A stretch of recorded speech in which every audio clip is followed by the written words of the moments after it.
ప్రతి ఒక్క కుటుంబానికి కేసీఆర్ గారి ఆలోచన విధానం గురించి చెప్పాలి.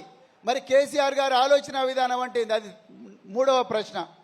కేసీఆర్ గారి ఆలోచన విధానం అంటే మొట్టమొదటి తెలంగాణ రాష్ట్ర సార్వభౌమాధిపత్యం. అంటే తెలంగాణనే మొట్టమొదటి మన గుళ్ళెలలో ఉండాలి. అది మొట్టమొదటి సూత్రం కేసీఆర్ గారి ఆలోచన విధానంలో.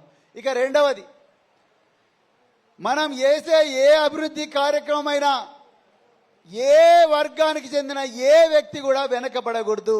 అందరికి కూడా ఆ ఫలాలు అందాలి.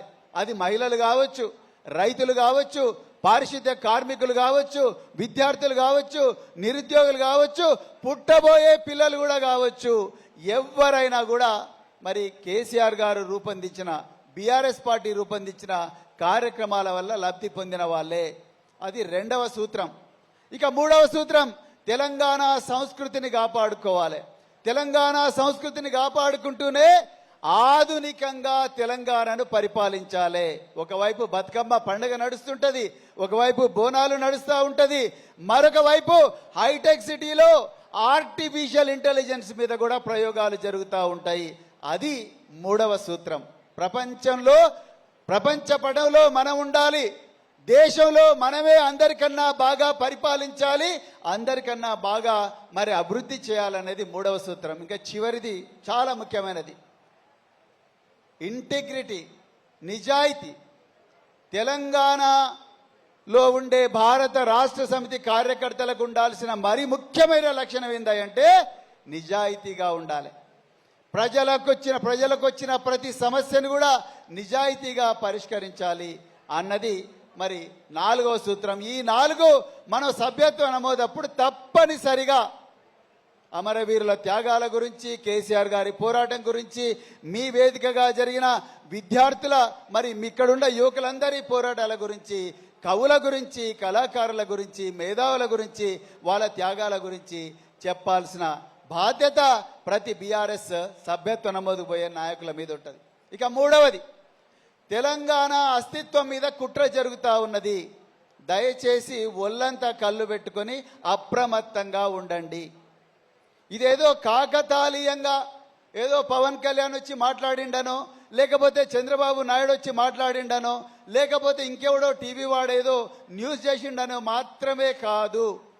మన అమరవీరుల పోరాటాన్ని, ఇక్కడే చనిపోయిన సిరిపురం యాదయ్య, ఇషాంత్ రెడ్డి, వేణుగోపాల్ రెడ్డి, సాయి కుమార్, మరెందరో అమరవీరుల త్యాగాన్ని చులకనగా చూసే ఒక ఘోరమైన ప్రయత్నం జరుగుతూ ఉన్నది. దీనికి ప్రణాళికలు ఢిల్లీలో పెద్దలేస్తున్నారు. బీజేపీ వాళ్ళు, కాంగ్రెస్ ఇద్దరు కలిసి చేస్తున్నారు. దయచేసి వాళ్ళు వేరు అనుకోకండి. ఇదంతా కూడా రక్తి కట్టించే ఒక డ్రామా నడుస్తూ ఉన్నది.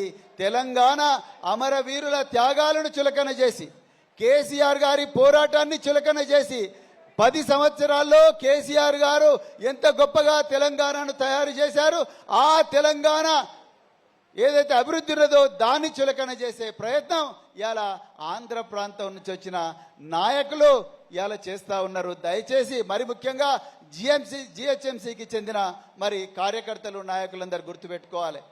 మిత్రులారా, ఏ విధంగా అయితే చండీగఢ్ ఇవాళ కేంద్ర పాలిత ప్రాంతమైందో, ఏ విధంగా అయితే పాండిచ్చేరి కేంద్ర పాలిత ప్రాంతమైందో, ఏ విధంగా అయితే యానాం ఒక కేంద్ర పాలిత ప్రాంతమైందో, రేపు వీళ్ళు కుట్ర చేసి మనం పోరాడి తెచ్చుకున్న తెలంగాణను, దానికి గుండెకాయన హైదరాబాద్ను వీళ్ళు మళ్ళీ గుంజుకొని దాన్ని కేంద్ర పాలిత ప్రాంతంగా చేసి కుట్ర చేస్తూ ఉన్నారు.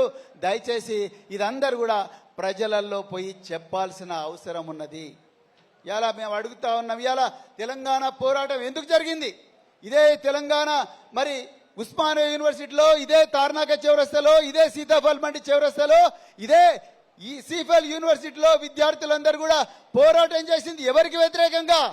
ఆనాడు దురహంకారంతో దోపిడీ చేసిన ఆంధ్ర పాలకులకు వ్యతిరేకంగా కాదా?